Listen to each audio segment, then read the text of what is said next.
Hi everyone. Funny day today. So what are your questions about childbirth? I mean, I'm talking to a live community. We have 6,000 people who have liked the Birthing Better Facebook page, and women are pregnant now who are listening to this or talking to friends who have listened to this. So what are your questions about childbirth? I've been involved in the conversation for 45 years. I've heard it all, but it's still confusing. And why is it confusing?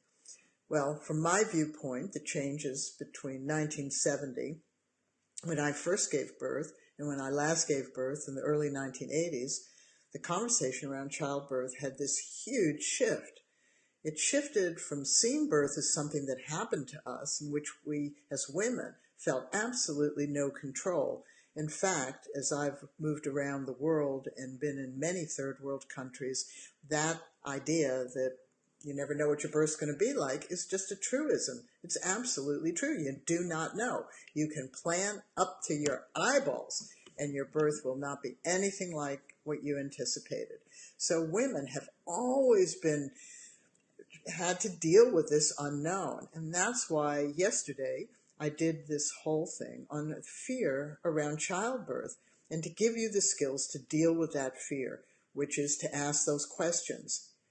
Is the fear or anxiety I feel meaning that something bad, death or injury, is going to occur in 5 minutes?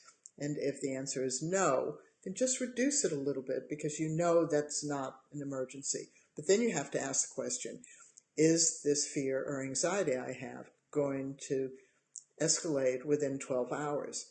And if it's 5 minutes or 12 hours, seek help, because you are being given a message that there's a problem.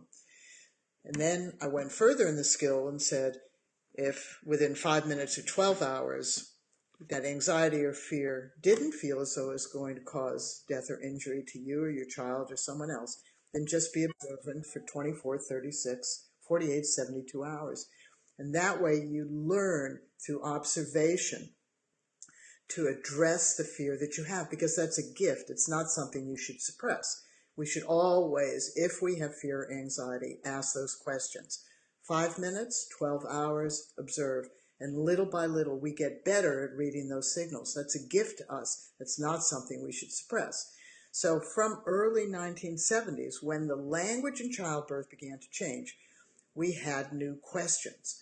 And a lot of those questions ended up with myths around childbirth and misuses of words. And that's why I'm asking today, what are your questions about childbirth? What does the word natural birth mean to you? Or physiological birth? Or normal birth? What does that mean to you?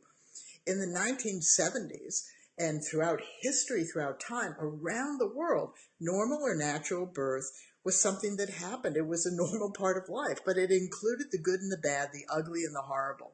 So a normal birth could include, unfortunately, a baby dying, or a mother dying, or a woman tearing or bleeding to death, or developing sepsis after the birth. Normal had no implication, as it does today, that a normal birth is versus an abnormal birth. There are no abnormal births. Cesareans are births. They may be surgical, but it's the birth of your baby. So our trust that holds all the skills of birthing better that families created in the early 70s with me, based on our universal human body. You blink, I blink, you cough, I cough. Every man in the world does as well. So we have this ability to learn skills around our human body, around childbirth, and then apply those skills to doing the activity of birthing our baby, no matter how that unfolds. But you have questions, and so what are the questions that you have? And a lot of the questions now are, how can I avoid an induction? Or how can I avoid some medical care? So the question really is, when people say that, is do you want to avoid it?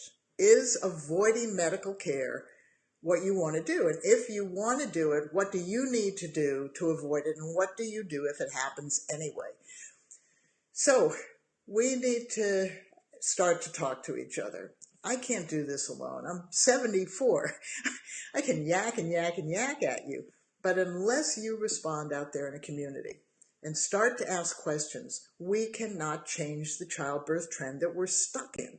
And that is that we treat birth as an event, and it's a highlight. It's like the wedding rather than the marriage. It's like the birth rather than parenting.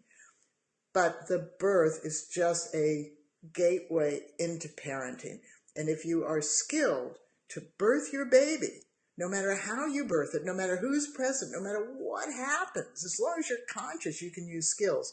But nobody is telling you to become skilled, except for us. Our New Zealand Charitable Trust has spent 45 years saying we must bring skills back into birth, but not direct them, as Lamaze, Bradley, and Grantley Dick Reed did, to only those women seeking a natural, pain-free labor with less medical care. We have to bring skills into all of our births because it's an activity that we are doing together with our baby. Doesn't matter where. So please ask questions. What are the questions you want me to answer? And every day I will answer a question. And if you want me to use your name, let me know you want me to use your name. And if you want to purchase the Birthing Better resource, then we give you a code coupon, which is 20BB online, and you can get 20% off any of the resources of the skills that mothers and fathers developed along with me in the early 1970s. So ask away, or else I'm going to be talking to myself again tomorrow. All right, see you later. Bye-bye.